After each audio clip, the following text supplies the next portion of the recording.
A really important skill for algebra, once you move away from lines and move to other functions that are not straight, like a quadratic, which is curved, this really important skill is to be able to break this quadratic equation into multiplied parts. And we call that factoring. So we're trying to figure out, is there a way that we can rewrite this as something times something? And if you looked at the previous video, you remember that we had like something here, something here, and these are factors that we would multiply together to figure out what goes in each of these boxes.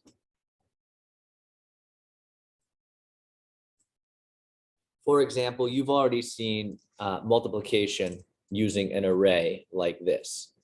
So for example, 2x times x would give us 2x to the second power. 2x times 4 would give us 8x. Negative 3 times x would give us negative 3x. And negative 3 times 4 would give us negative 12. And then we would combine like terms here and here to say that this total equals 2x squared plus 5x. That's the combination of plus 8x, but then minus 3x, and then minus 12. So you've already seen examples like that.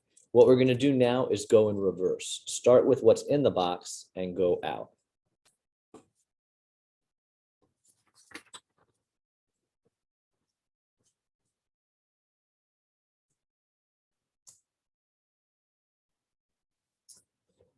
In order to do this, we have to find two specific numbers. It's like a puzzle. And those specific numbers we will end up writing here and here. We'll write them here and here. And we will write them here and here with the X on them when we put them in the array. So I need two special numbers that will multiply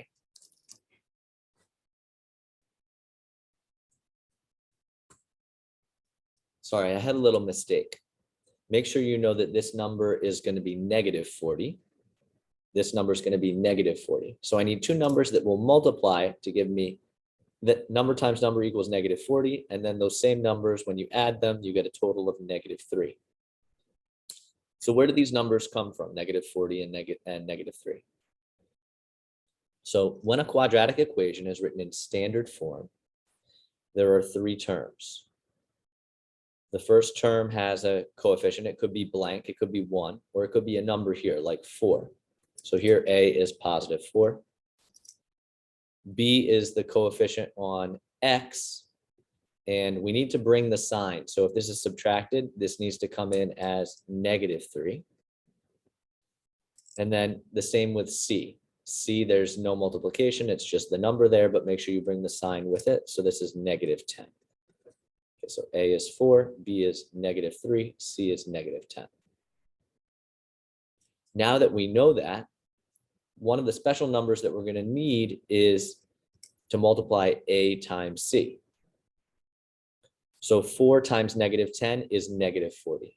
That's where this negative 40 comes from, 4 times negative 10. And then the B value we already know is negative 3. So now that we know that, we want to start thinking about numbers that are going to multiply to equal negative 40. You don't need to write all of the numbers I'm about to write down. You don't have to write them down yourself, but you will have to write down numbers when you're figuring out for yourself. So now working with that negative 40, what times what will equal negative 40? And I have all of the possibilities for integers, no decimals, that will multiply to equal negative 40 right here. So negative 40 times 1 does equal negative 40, but then I need to try those same numbers in the adding. And if I added negative 40 plus 1, I would not be anywhere close to negative 3. These numbers are far too far apart. So negative 40 and 1 are not the factors that I need to use in this case. because they won't add to equal -3. You can also see that 20 and -2, for example, are too far away from each other. So as we go down the factors and get to the ones that are closer together, we end up looking somewhere here.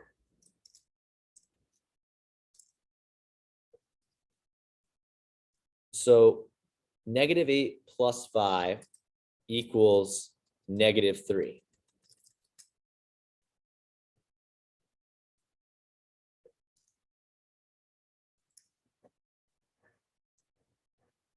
And -8 multiplied by 5 equals -40. So -8 and 5 are the numbers that we need.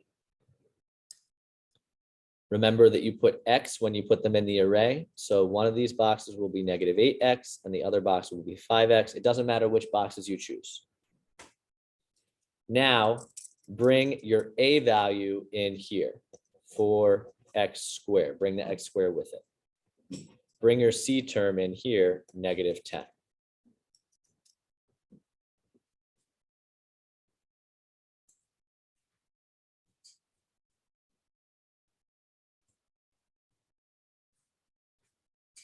Okay.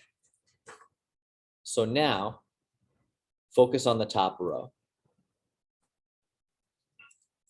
I want to take the greatest common factor out of 4X squared and -8X that I can.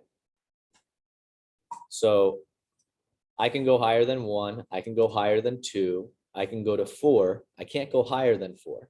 But let's look. Does 4 divide by 4? Yes. Does -8 divide by 4? Yes. Then can I get any X here? So X squared divides by X and X divides by X. So this is 4X. You're always going to have some amount of X here. It's just a question of what this number will be. Okay. Now that you know 4X, you're going to say, what times 4X would be 4X to the second power? So that would have to be X. X times X is X to the second power, and then 1 times 4 is 4. Next, what times 4X is -8X? So it has to be a negative here. Negative times positive is negative. What times 4 will give me -8? That's -2. And there's no X written here because X is already there. So X times 1 is X. Now we go down to the bottom row and do the same process. Something times X is 5X. So that must be +5. Then finally, we can check to see if we did this right. Does +5 times -2 equal -10? Yes. That means that our two factors are X minus 2 and 4X plus 5. So that means we can rewrite our quadratic using parentheses for the two factors. X minus 2 multiplied by 4X plus 5. This multiplied by this gives us this 4X squared minus 3X minus 10.